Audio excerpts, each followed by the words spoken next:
بسم اللہ الرحمن الرحیم۔ السلام علیکم ناظرین، حضرت داؤد علیہ السلام کے عہد نبوت میں شداد ایک جابر اور ظالم بادشاہ تھا۔ حضرت داؤد علیہ السلام نے اسے ایک اللہ کی عبادت کی طرف بلایا اور اس تک اللہ کا پیغام پہنچایا، لیکن اس کی انتہا یہ ہوئی کہ اس نے نہ صرف یہ کہ حضرت داؤد علیہ السلام کی نبوت اور اللہ کی وحدانیت سے انکار کیا، بلکہ اپنے خدا ہونے کا دعویٰ بھی کر دیا۔ اپنی خدائی کے ثبوت کے طور پر اس نے زمین پر ایک جنت بنوائی۔ شداد کی بنائی ہوئی اس عارضی جنت میں وہ ساری سہولتیں اور تکلفات موجود تھے جو اس نے حضرت داؤد علیہ السلام سے اللہ کی جنت کے بارے میں سن رکھے تھے۔ جب وہ جنت تیار ہو گئی تو شداد اسے دیکھنے کے لیے نکلا، لیکن ابھی وہ اپنی بنائی ہوئی جنت تک پہنچ بھی نہیں پایا تھا کہ راستے میں ہی اس کی روح قبض کر لی گئی، اور اس طرح شداد اپنی بنائی ہوئی جنت کے دیکھنے سے بھی محروم رہ گیا۔ تو ناظرین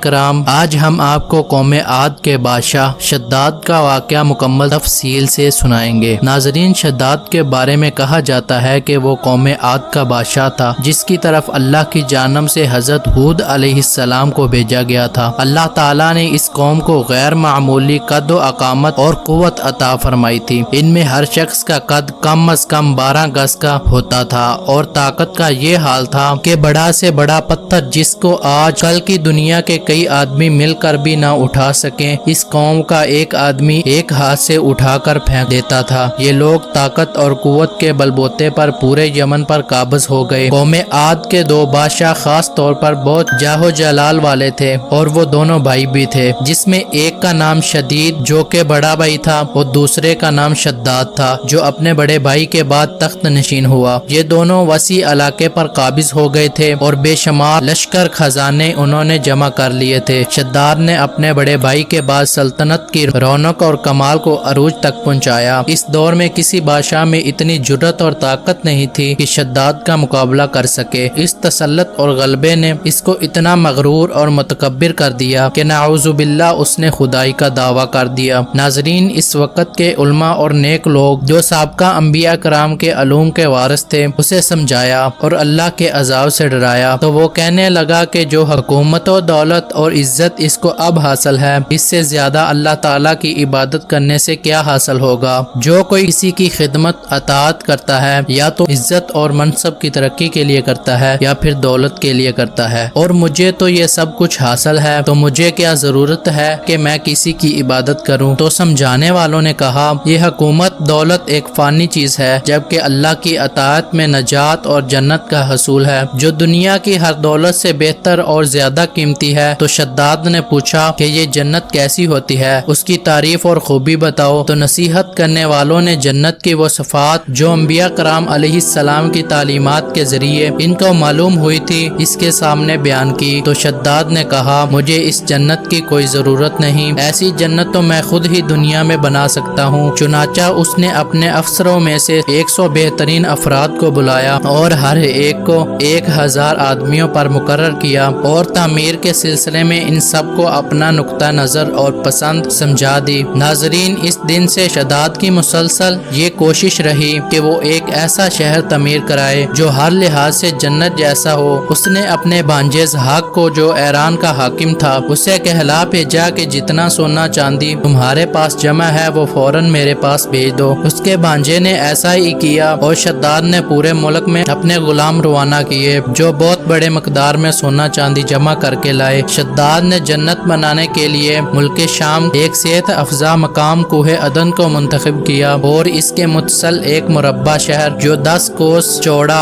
اور 10 کوس لمبا ہو بنانے کا حکم دیا۔ اس شہر کی بنیادیں اتنی گہری کھدوائی کہ پانی کے قریب پہنچا دی، پھر ان بنیادوں کو سنگ سلمانی سے بھروا دیا۔ جب یہ بنیادیں بھر کر زمین کے برابر ہو گئی تو ان پر سونے چاندی کی اینٹوں کی دیواریں بنا دی۔ ان دیواروں کی بلندی اس زمانے کے گز کے حساب سے 10 گز مقرر کی گئی، اور جب سورج نکلتا تھا تو اس کی چمک سے دیواروں پر نگاہ نہیں ٹھہرتی تھی۔ اس کے علاوہ ماہر معماروں کے ذریعے وہاں ایک مضبوط اور مستحکم فصیل تعمیر کرائے، جس کے اندر سونے اور چاندی کا محل تعمیر کرایا، اور اس کی دیواروں کو قیمتی جواہرات سے سجایا گیا۔ اس نے شہر کی وسط میں ایک ایسی نہر بنوائی جس کے پانی میں ہیرے جواہرات بہتے تھے۔ سونے کے ایسے درخت لگوائے جن کی خوشبو میں مشک عنبر بھرا گیا۔ جب ہوا چلتی تھی تو مشک عنبر کی خوشبو پورے شہر میں پھیل جاتی تھی۔ ناظرین، بیان کیا جاتا ہے کہ شداد نے محل کے چاروں طرف سونے کی اینٹوں سے 12,000 کمرے تعمیر کروائے تھے اور ہر کمرے کو یاقوت اور ہیرے جواہرات سے مزین کیا گیا۔ اس کے علاوہ دنیا کے ہر کونے سے خوبصورت اور نوجوان عورتوں کو وہاں لایا گیا۔ عظیم الشان جنت نما شہر تقریباً 12 سال میں مکمل ہوا اور مکمل ہونے کے بعد شداد کو اس کی تکمیل کی اطلاع دی گئی تو شداد نے تمام ارکان دولت کو حکم دیا کہ سب اس شہر میں آباد ہو جائیں۔ پھر شداد خود اپنے لو لشکر کے ہمراہ انتہائی تکبر اور غرور کے ساتھ اپنی جنت کی طرف روانہ ہوا۔ ناظرین، شداد ابھی شہر سے ایک منزل کے فاصلے پر تھا کہ اس نے ایک ہرن کو دیکھا جس کے پاؤں چاندی اور سینگ سونے کے تھے۔ ہرن کو دیکھ کر وہ لالچ میں آ گیا اور اسے پکڑنے کے لیے اس کے پیچھے اپنا گھوڑا لگا دیا اور بھاگتے بھاگتے وہ اپنے لشکر سے جدا ہو گیا، جس کے بعد اس نے شداد کو پکار کر کہا کہ شداد، تو نے تو عالی شان محل تعمیر کر کے یہ سمجھ لیا کہ اب تو موت کے پنجے سے بھی آزاد ہو چکا ہے۔ یہ سن کر شداد کا روا روا کانپنے لگا اور اس نے پوچھا کہ تو کون ہے؟ تو اس نے جواب دیا کہ میں ملک الموت ہوں۔ تو شداد نے کہا کہ اس وقت تمہیں مجھ سے کیا کام ہے اور میری راہ میں رکاوٹ کیوں بنے ہوئے ہو؟ تو ملک الموت نے کہا، میں صحرا میں تیری روح قبض کرنے آیا ہوں۔ تو شداد نے کہا، مجھے کم از کم اتنی مہلت دے دو کہ میں اپنی بنائی ہوئی جنت کو اپنی آنکھوں سے دیکھ لوں۔ تو ملک الموت نے اجازت نہ دی، چنانچہ شداد گھوڑے سے گرا اور مر گیا اور اس کے لشکر نے ایک آسمانی چنگار سنی تو پورے کا پورا لشکر اسی وقت ختم ہو گیا اور جنت جانے کی بجائے ملک عدم پہنچ گیا۔ جبکہ ایک اور روایت میں ہے کہ جب شداد شہر کے دروازے پر پہنچا تو ابھی اس نے گھوڑے کی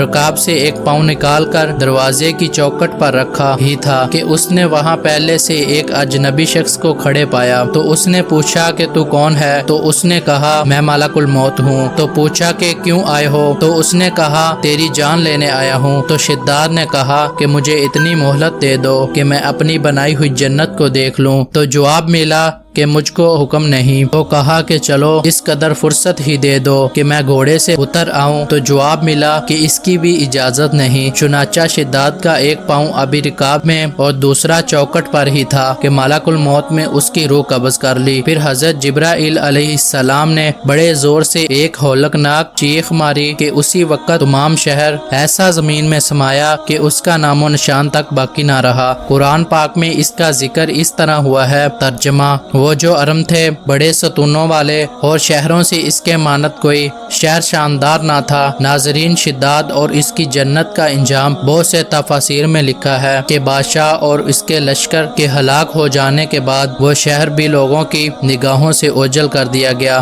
مگر کبھی کبھی رات کے وقت عدن اور اس کے ارد گرد کے لوگوں کو اس کی کچھ روشنی اور جھلک نظر آ جاتی ہے۔ بتایا جاتا ہے کہ یہ روشنی اس شہر کی دیواروں کی ہے۔ ناظرین، حضرت عبداللہ بن کلابہ جو صحابی تھے اتفاق سے ادھر کو چلے گئے۔ اچانک آپ کا ایک اونٹ بھاگ گیا۔ آپ اس کو تلاش کرتے کرتے اس شہر کے پاس پہنچے۔ جب اس شہر کے میناروں اور دیواروں پر نظر پڑی تو آپ بے ہوش ہو کر گر گئے۔ پھر جب ہوش آیا تو سوچنے لگے کہ اس شہر کی صورتحال تو ویسے ہی نظر آتی ہے جیسے نبی کریم صلی اللہ تعالی علیہ وآلہ وسلم نے ہم سے شداد کی جنت کے بارے میں بیان فرمایا تھا۔ کیا میں خواب دیکھ رہا ہوں یا اس کا کسی حقیقت سے بھی کوئی تعلق ہے؟ اسی کیفیت میں وہ اٹھ کر شہر کے اندر چلے گئے۔ اس کے اندر نہریں اور درخت بھی جنت کی طرح تھے، لیکن وہاں کوئی انسان نہیں تھا۔ آپ رضی اللہ تعالی عنہ نے وہاں پڑے ہوئے کچھ جواہرات اٹھائے اور واپس چل دیے، جس کے بعد وہ سیدھے اس وقت کے دارالخلافہ دمشق میں پہنچے اور حضرت امیر معاویہ رضی اللہ تعالی عنہ وہاں موجود تھے۔ وہاں جو کچھ ماجرا ان کے ساتھ پیش آیا تھا انہوں نے وہاں بیان کیا تو حضرت امیر معاویہ رضی اللہ تعالی عنہ نے ان سے پوچھا کہ وہ شہر آپ نے حالت بیداری میں دیکھا تھا کہ خواب میں؟ تو حضرت عبداللہ نے بتایا کہ بالکل بیداری میں دیکھا تھا۔ پھر اس کی ساری نشانیاں بتائی کہ وہ عدن کے پہاڑ کی فلاں جانب اتنے فاصلے پر ہے، ایک طرف فلاں درخت اور دوسری طرف ایسا کنواں ہے، اور یہ جواہرات یاقوت نشانی کے طور پر میں وہاں سے اٹھا لایا۔ حضرت امیر معاویہ رضی اللہ تعالی عنہ نے یہ ماجرا سننے کے بعد نہایت حیران ہوئے۔ اہل علم حضرات سے اس بارے میں معلومات حاصل کی کی گئی کہ کیا واقعی دنیا میں ایسا شہر بھی کبھی بنایا گیا جس کی اینٹیں سونے چاندی کی ہوں؟ تو علماء نے بتایا ہاں، قرآن میں بھی اس کا ذکر ہے۔ اس آیت میں ارم ذات العماد یہی شہر ہے، مگر اللہ تعالیٰ نے اس کو لوگوں کی نگاہوں سے چھپا دیا ہے۔ ناظرین، علماء نے بتایا کہ حضور نبی کریم صلی اللہ تعالیٰ علیہ وآلہ وسلم نے یہ بھی فرمایا کہ میری امت میں سے ایک آدمی اس میں جائے گا، وہ چھوٹے قد، سرخ رنگ کا ہوگا، اس کے ابرو اور گردن پر 2 تل ہوں گے، اور وہ اپنے اونٹ کو ڈھونڈتا ہوا اس شہر میں پہنچے گا اور پھر وہاں کے عجائبات بھی دیکھے گا۔ جب حضرت امیر معاویہ رضی اللہ تعالیٰ عنہ نے یہ ساری نشانیاں حضرت عبداللہ بن کلابہ میں دیکھی تو فرمایا یہ وہی شخص ہے جس کے بارے میں حضور صلی اللہ تعالیٰ علیہ وآلہ وسلم نے پیش گوئی کی تھی۔ تو ناظرین کرام، یہ تھی شداد کی جنت کی عبرت ناک داستاں۔ امید کرتا ہوں کہ آپ کو یہ ویڈیو پسند آئی ہوگی۔ بہت جلد ملتے ہیں اس طرح کی ایک اور نئی معلوماتی ویڈیو کے ساتھ، تب تک کے لیے اللہ حافظ۔